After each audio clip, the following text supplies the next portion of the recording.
Hey guys, welcome back to one more video. ఈ వీడియోలో అయితే నేను కిడ్స్కి లంగా జాకెట్కి సంబంధించిన ఒక బ్లౌజ్ డిజైన్ అయితే ఈరోజు వీడియోలో అయితే షేర్ చేసుకోబోతున్నాను. ఇదైతే ఇప్పటి వరకు నేను కుట్టిన బ్లౌజెస్ అన్నిటిలో కూడా చాలా అంటే చాలా ఫేవరెట్ అనమాట.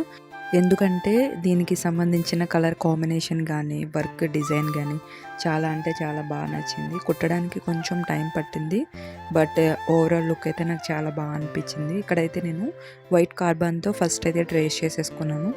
దాని తర్వాత నెక్కి ఒక 2 లైన్స్ అయితే చైన్ స్టిచ్ వేసుకున్నాను అనమాట జరీతో. దాని తర్వాత మళ్ళీ ఒక 2 లైన్స్ పర్ల్ బీడ్స్ కుడుతున్నాను అనమాట, ఒక 4 mmవి. మీకు నచ్చిన సైజ్ వేసుకోవచ్చు, లేదంటే ఇంకా చిన్న సైజ్ వేసుకున్న ప్రాబ్లం లేదు. అండ్ ఇక్కడ నేను చుట్టూరు క్రాస్ స్టిచ్తో ఇక్కడైతే జర్దోసి అయితే స్టిచ్ చేస్తున్నాను అనమాట. చూస్తున్నారు కదా, ఇలా ఫస్ట్ అయితే ఒక లైన్ యూ షేప్ లాగా కుట్టుకుంటూ వెళ్ళిపోవాలి. తర్వాత మళ్ళీ దాన్ని ఆపోజిట్ సైడ్లో ఇలా క్రాస్గా స్టిచ్ చేసుకుంటూ వచ్చేసేయాలన్నమాట. వైట్ పర్ల్స్ కుట్టినప్పుడు వైట్ కలర్ థ్రెడ్ యూజ్ చేయండి. అండ్ నెక్స్ట్ గోల్డ్ కుట్టినప్పుడేమో gold colour, lemon yellow colour కానీ లేకపోతే డార్క్ ఎల్లో షేడ్ ఉంటుంది కదా, ఎల్లోలో ఏ కలర్ యూజ్ చేసుకున్నా ప్రాబ్లం లేదు. ఇక్కడ జర్దోసికి నేను మళ్ళీ ఎల్లో కలర్ థ్రెడ్ తీసుకుని ఇక్కడ స్టిచ్ చేస్తున్నాను.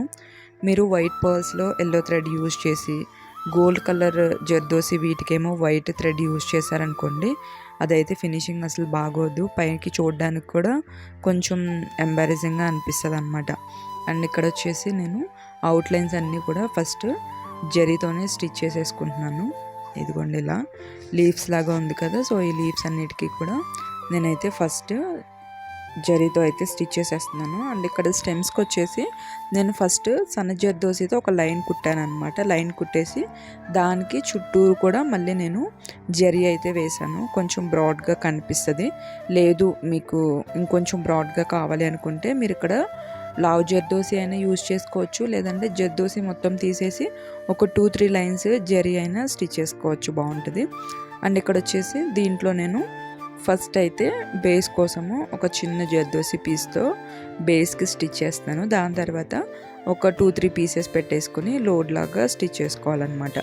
మనం ఎప్పుడైనా సరే లోడ్ వర్క్ చేసేటప్పుడు ఫస్ట్ అవుట్లైన్స్ అనేది స్టిచ్ చేసేసుకుని దాని తర్వాత ఫిల్లింగ్ అనేది చేసుకోవాలి. కొన్నిసార్లు ఏమవుతుందంటే చాలామంది ఫస్ట్ అయితే లోడ్ చేసేసి దాని తర్వాత అవుట్లైన్ ఇస్తారు. అలాంటప్పుడు ఏంటంటే మనకి ఫినిషింగ్ అనేది కరెక్ట్గా రాదనమాట. ఇక్కడ వచ్చేసి నేను రైస్ బీడ్స్తో చుట్టూరు స్టిచ్ చేసేసాను.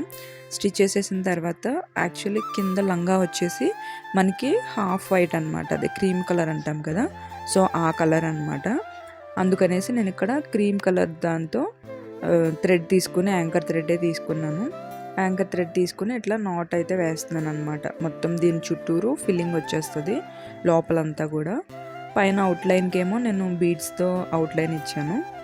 ఇదిగోండి ఫైనల్గా అయితే అక్కడక్కడ నేను జార్కన్స్ కూడా పెట్టేశాను అనమాట, కొంచెం గ్యాప్స్ కింద. అంటే ఈ డిజైన్ మనకి రిఫరెన్స్ పంపించారు, ఆ ఇమేజ్ కూడా క్లారిటీ లేదు, బట్ దాన్ని ఏంటంటే కొంచెం సార్ట్ అవుట్ చేసి నేను ఇలా డిజైన్ అయితే చేశాను అనమాట. ఎలా అనిపించిందో వీడియో అయితే కింద కమెంట్ సెక్షన్లో చెప్పండి. అండ్ దీనికి సంబంధించిన స్టిచ్చింగ్ అయిపోయిన తర్వాత ఎలా ఉంది అనేది కూడా నేను లాస్ట్లో పిక్స్ అయితే యాడ్ చేస్తాను. మీరు ఎవరైనా ఈ డిజైన్ ట్రై చేస్తే కనుక నాకు ఇన్స్టాగ్రామ్లో అయితే షేర్ చేయండి. ఇదిగోండి హ్యాండ్స్ వచ్చేసి జస్ట్ ఇట్లా యూ షేప్లో పెట్టేసి నెక్లో మనం ఏదైతే ప్యాటర్న్ యూజ్ చేసామో అదే ప్యాటర్న్ యూజ్ చేశాను అనమాట. ఎందుకంటే పైన హ్యాండ్స్ వచ్చేసి బుట్ట హ్యాండ్స్ వస్తాయి అన్నమాట.